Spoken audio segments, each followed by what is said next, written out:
నుంచి తాను నీలో లీనమైనది ఆదిశక్తి ఆకృతి ఆద్రిజాత పార్వతి తానువైన ప్రాణధవుని చెంతకు చేరుతున్నది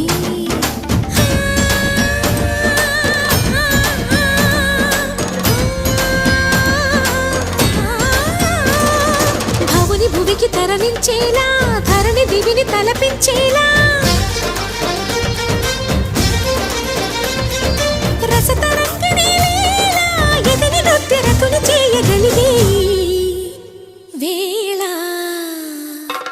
భరత వేదముగ నిరత నాట్యముగా కదిలిన పదమిది ఈశా